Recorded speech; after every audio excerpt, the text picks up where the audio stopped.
G'day guys, it's Will here from Rosebud Mowers, MowerMerch.com.au. Part 2 of hydrostatic transmissions. We've got a Liberty Z36 up on the hoist, booked in for a transmission service. Now, transmission servicing, it's pretty basic. Not all machines can have transmission services, as not all have serviceable transmissions. All the SCAG products do, and most of your sort of semi-commercial to commercial zero turns will. This machine's running ZT 2800 trans with 2 oil filters, one on each transmission. Now, it's imperative that you service your transmissions on a regular basis. So, for example, on a SCAG and most other brands, your first transmission service is due at 100 hours. Now, some brands like Husqvarna on their front deck machines, like their Husqvarna Riders or their P524s or P525Ds, for example, need transmission services within the first 10 or 20 hours. That's their manufacturer specification. However, SCAG is 100 hours and then every 400 hours from there onwards. This machine has done roughly that amount of hours now, so we are going to service the transmissions today. Now, disclaimer guys, for anybody servicing transmission, this needs to be an incredibly clean environment. The introduction of dust or contamination can damage your transmissions, so please blow off or clean down your machine prior to attempting any of this. It is important, and if you do not feel confident or comfortable in this exercise, then don't do it. Your mechanical ability needs to be strong.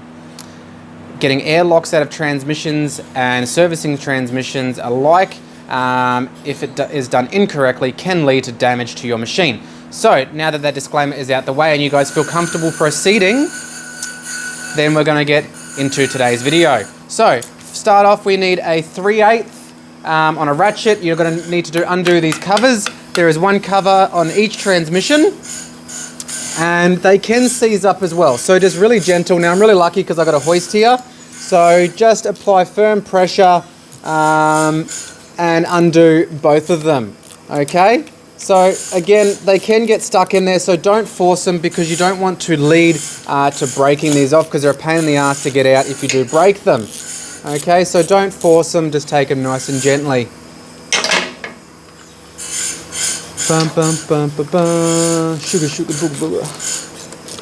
Okay, so we're going to get this one off and get the other side off, and then we're going to go through some of the other pieces of equipment that we're going to need today. So once I get this one off, you can see that they do fill with dirt. So make sure you give them a really good clean out before you pop them back on. And you can see it's all filled up with shit underneath here as well. So really important guys, once we've got the 2 covers off, you are going to give it a really good clean down or a blow down. It is imperative, again, and I will reiterate this as many times possible, this is a clean working environment service job. You cannot do this if your machine is covered or in dust or crap, because you don't want to be introducing any contamination to your transmissions. So I am incredibly careful. Now obviously, you know, you can never get a lawnmower as clean as what they are brand new, but by taking certain precautions like blowing the machine down or cleaning it before you do this will help. Okay, so we're going to go ahead now and give them a really good blow down. Once we've done that, I'll show you what we're going to be using today. Give us a second. Okay guys, so what we've got on the toolbox here is a Hydrogear Service Kit. We sell these on MowerMaintenance.com.au. Honestly, it's the best way to do this because it just comes with everything you need to be able to service a ZT 2800 all the way up to a ZT 3800. Okay, so this kit does 28, 31, 32, 34, 36, and 3800 transmissions. It will come with your oil, 2 oil filters, and a little pump pop, pop, pop, pop, to make it easier to get the fluid into the transmissions. This is part number...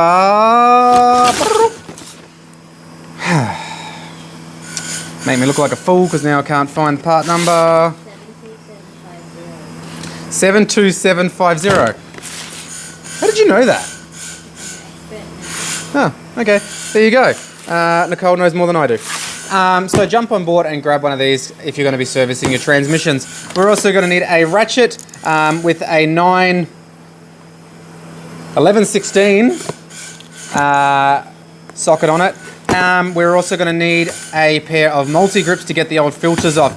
Now, in the workshop, traditionally I use an oil filter removal tool. because they are a specific size. Not everybody's going to have that at home. So I'll just show you with a set of multi-grips, because everybody, who'd be doing this most probably has a set of multi-grips. So otherwise I would be using my oil filter removal tool. Down at Nicole's feet, I have 2 drain pans, okay, that I'm going to be draining my oil into. So first things first, what I'm going to do is get my tools ready to go. Pop them up here for me. Now with this particular machine, I do find it easier to take the deck belt off. So I'm going to do that and just pop it out the way. It just gives me a lot more room to put my hands without just shit in the way. Okay, now I'm going to obviously make a giant freaking mess at this because I'm trying to show you guys what to do, and it is difficult to do this so high and try and catch all the oil. So I'm just going to wiggle the oil filter just to make sure that it's not going to get stuck. And again, I would normally be using an oil filter removal tool, but these work just as good. So I gave it a bit of a wiggle, and now I'm going to look like a complete dick and get oil everywhere because this is going to pour out. Okay, so I'm going to back off the oil filter, and I have given this a really good clean out, and I'm just going to let the oil seep out of it. Now the reason why I'm letting the oil run out slowly is because I want to be checking the condition of the oil. I want to be checking if there's any moisture in the oil. I want to be checking if there's any coloration or silverness to the oil that would indicate a problem with your charge pump, or your pump surfaces are basically fouling up. So I'll bring this down here and I will just check the condition of the oil. I'm going to do this on both transmissions, and I'm going to get right in there. Look, it doesn't look too bad for a machine with this amount of hours on it. I'm going to say the oil's still nice and clean, and I'm really happy with that. I have pulled these filters off and drained pretty much 50% water to 50% oil because someone had left the cap off the reservoir. I've also seen them just puke out metallic substance as well. So really mindful. Now, with the machine that does have sort of that metallic color to it, look, I have seen it where small amounts of discoloration in the oil has come out, and you know what, I see it probably 50% of the time, and to be quite honest with you, I never have a problem with those transmissions. I've even seen them so bad where there's nothing but metallic oil coming out, and they've still done another 1,000 hours on those transmissions. So it's really hard. I have seen it on the really large transmissions as well, like the 4400s or the 5600s, where they've had bearing material come out of them. So if you see things like that, obviously be aware, maybe get a price for a new transmission. However, I have got a Gravely ProTurn 460 out there that one of the bearing shims collapsed inside the transmission 2 years ago. It's done probably 500 hours since then and still having no issues. It's not worth me pulling that transmission apart to replace it, and the owner of that machine just said, look, let's just run it into the ground and basically we'll replace the transmission in a couple of years if it fails. Okay, so whilst that's draining, I will get ready to do the other and try not to get covered in oil here. So we are back and it's time to drain the left-hand side transmission now. So once again, just letting it out slowly, and as we're letting it out, we're going to be checking for any metallic substance in the oil, and we're looking all pretty clean there. Oh my god, I'm making a huge mess. Looks pretty clean, a little bit of discoloration just like the other side, but otherwise I'm more than happy with that. So we'll let that drain out completely. Again, oh my god, there we go. Trying to make this look professional. Okay, so whilst we're letting the transmissions completely drain out of oil, we'll go through what we need in our little kit here.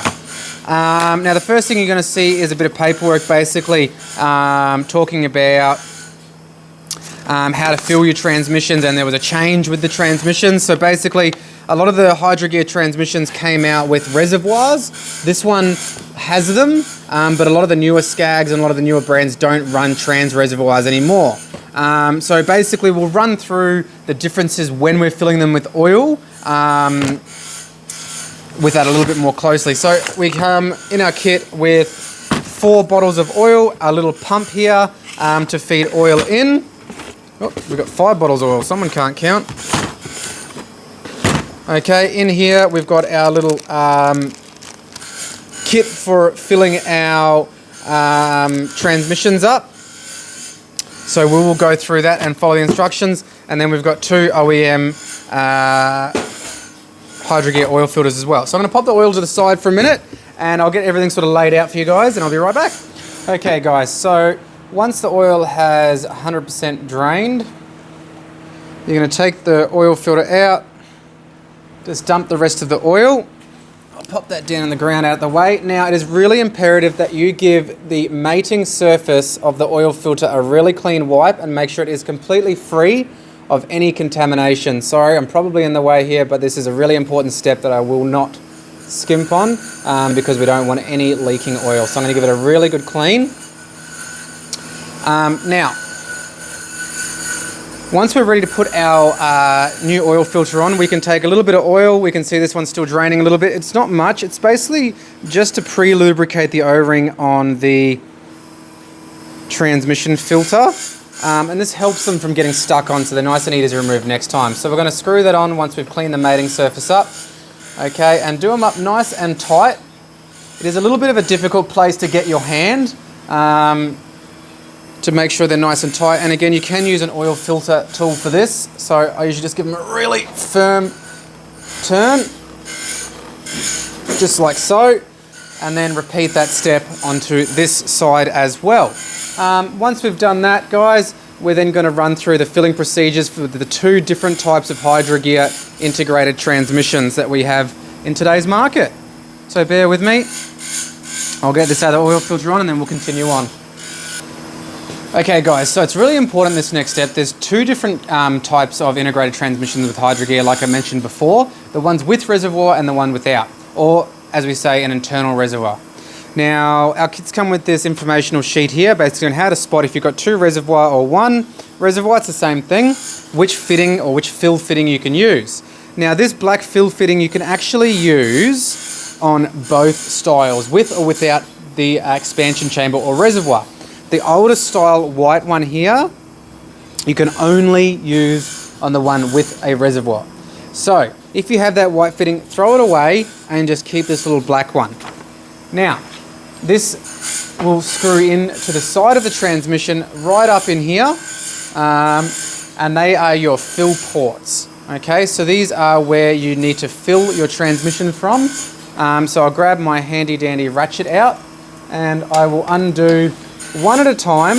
I don't, again, like to do both at the same time, only because I don't want any dust getting into the transmissions. So I'll only do one of these at a time. And then just back it off, pop it to the side, and I'm going to screw in a little fitting into the side of the transmission up there. Now that little fitting has 2 ports on it. The first one is our fill port, and the second one is our overflow port. Now the overflow port is going to signal when the transmission is full. Now, with this type of transmission, or with the transmission without the expansion chamber, it's imperative that you do this when the transmissions are cold, because when they're hot, oil will expand. Okay, so we're going to pop that hose on now, and we're just going to continue to pump with our little bottle here until we're full.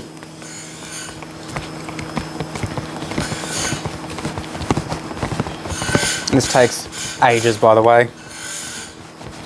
It's pretty much one of the most painful things of this whole process. So basically, once you're full, you'll start to get a solid run out of oil. If you pump too quick, it will come out the overflow as well. So just pump nice and slow and until full, until you get a steady stream of oil coming out of the overflow hole. That's when you'll know to stop. Okay, so I'm not going to bore you guys with this whole step of filling oil, because literally all I'm doing is pumping. So bear with me, and we'll get all this done and we'll then go through the next step. Okay guys, so we have finished filling our right hand side transmission. Now just note that there is a steady stream of oil coming out of that transmission, out of the drain tube of our little filler fitting that we put in. I've just got a rag down just so I can sort of talk while doing this and also just make a bit of a mess. What I've basically waited on before I stopped filling was a steady stream of oil, just to double check that there was no airlocks in that particular transmission. Now, obviously, you know, I'm probably just letting this go on a bit more just so I can talk to you while doing this. So basically what you want to see is that steady dripping of oil and making sure there is no airlocks in it. So what I'm going to do now is just go ahead and disconnect the barb fitting that's on there, and we'll just chuck our bolt back into the... Oh, got it. So we've removed the oil off it now. We'll pop that down. And now on this fitting, there is an O-ring. So we're just going to make sure that's all seated. It hasn't perished at all. Conveniently got a little bit of a drip of oil going there. We can put a little bit of drip of oil on it, making sure that O-ring is not broken in any way. You're going to go ahead and untwist your barb fitting, and we're probably going to lose a bit of oil here, which is, it's okay. Like, this is a little bit of a messy job with oil. I'm just going to pop that down just so I can work quite quick, and a little stream of oil is going to flow out, and that is absolutely okay. We'll pop that back in there now. And again, because it's got an O-ring on it, it doesn't need to be super duper duper duper duper tight. We're just going to snug it up just to make sure that it's going to seal. All right. Nice and tight. Not too tight though. Okay. Now, we have made a bit of a mess with oil, so a bit of brake clean comes in real handy before you finish this. Give the whole transmission a really good clean down with brake clean, because it is imperative. After doing a transmission service, we do want to watch for leaks, and it's part of the reason why I haven't put these covers back on yet, is because I actually want to run the machine and go through our procedure where basically we make sure there's no airlocks in the system, which we'll go through in a minute, and then I go ahead and basically check for leaks and whatnot and put all our covers back on. But in the instruction, it does tell you to replace the filters, then put the covers back on. However, I sort of leave that till the very end just to make sure that there's no issues with oil leaks. So obviously give it a really good clean down with brake clean, and then run the machine, and we'll go through our braking procedure again, and then we'll put it all back together. Okay, I'm going to do the same thing off camera for the left-hand side transmission. Once we've done that, I'll clean it all down. You guys don't really need to see that, and we're going to go through and how to get our airlocks out of our transmissions after that. Be patient, we'll be right back with you. Hey guys, so we have topped up our transmission reservoir. Again, if you don't have the reservoir, skip that step. Now it's really critical that we do our bleeding procedure. Okay, our bleed procedure, basically what that does, it gets all of the air out of the system. Okay, all these different types of integrated transmissions, they have got valves on them that release the air. So what we're going to do is pop both of our transmissions into the service position or the unlock position, which we showed you in the previous video. We're then going to start the machine between idle and about half throttle. We're going to bring our arms in, and we're going to go forward for 5 seconds, reverse for 5 seconds, forward for 5 seconds, reverse for 5 seconds. We're going to repeat that step about 6 to 8 times, and that's going to ensure that all of the air is out of the system and there's no air locks. Because again, if we have air locks, that could cause the charge pumps or the transmissions to overheat, and then we may or may lose drive. Okay, so once that's done, guys, you're going to go for a nice heavy drive. Make sure your machine's tracking right. If you've got that reservoir, we're going to top it up with any more oil if you do need to as well. But in the next video, we are going to show you how to synchronize both of your zero-turn transmission. It's Will here from Rosebud Mowers, MowerMerch.com.au. If you want any transmission servicing parts, hit us up. They're on our websites for all your different machines. If you're not sure which service kit you need for your machine, just flick us an email or a text or on different social media platforms. Have a great day, guys, and I hope this video helped.